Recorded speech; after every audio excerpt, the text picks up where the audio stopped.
Parents speak out after daughter assigned to share bed with trans student on school trip, told to hide it. Joe and Serena Wailes are being represented by the Alliance Defending Freedom. The parents of an 11-year-old girl who was reportedly assigned to share a bed with a transgender student while on an overnight school trip are speaking out about the incident, saying they were not informed of the decision. Serena and Joe Wailes spoke exclusively with the Ingram Angle on Tuesday to discuss the action they are taking against Jefferson County Public Schools, JCPS, commonly referred to as Jeffco, in Colorado, after chaperones on the June trip allegedly told their daughter to lie about the reason why she wanted to switch rooms. The Alliance Defending Freedom, a DFA Christian legal organization representing the family, said in a Dec. 5 press release that the Wailes daughter went on an overnight JCPS school-sponsored trip to Philadelphia and Washington, D.C., and was supposed to be assigned to a room with 3 girls. They, the Wailes, were assured in multiple parent meetings leading up to the trip that male and female students would be staying not only in different hotel rooms, but also on completely different floors, the ADF claimed. The Wailes daughter, who is identified as D.W. in the press release, said she found out one of the students she was assigned to share a room with, K.A.M.,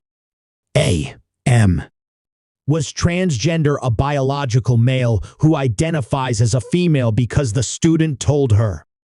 D.W.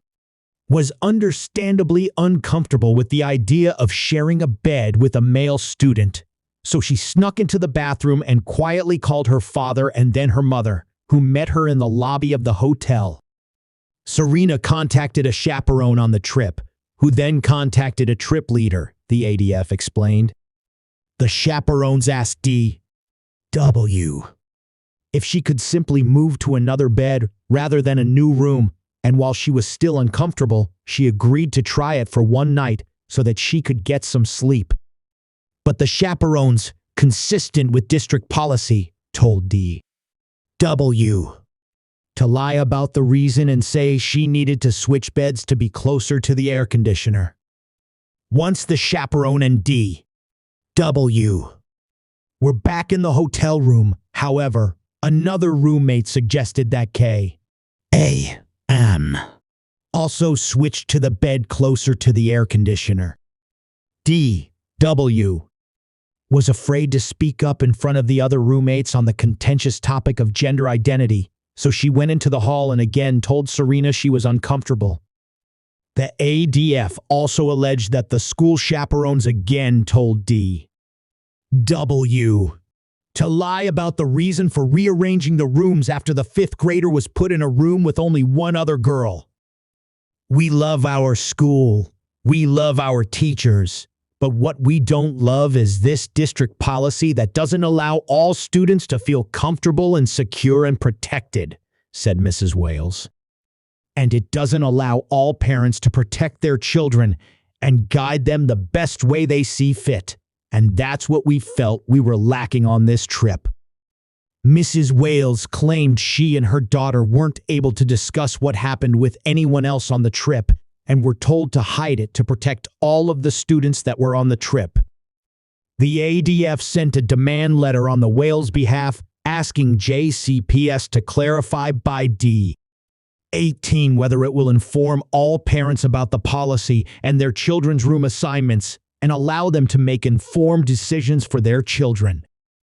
The legal organization contends the school's policy is that students who identify as transgender should be assigned to share overnight accommodations with other students that share the student's gender identity consistently asserted at school, and that under no circumstance should a student who identifies as the opposite sex be required to share a room with students of the same sex.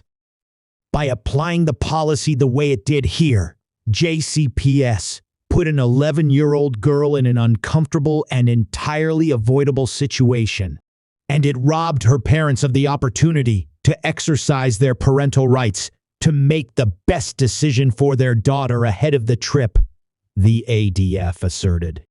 JCP's working to learn more about the incident.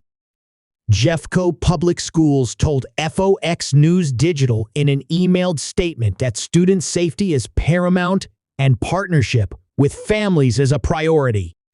We take this situation seriously because the district was only recently informed and the trip occurred outside of the school year and through a private travel organization. We are still determining facts, the school said. However, it appears that the student's transgender status was not known when room assignments were made, and our understanding is that as soon as their transgender identity was known, room assignments were adjusted. We are working with a private travel organization to learn more, and we anticipate a more detailed response by December 18 as a DF requests.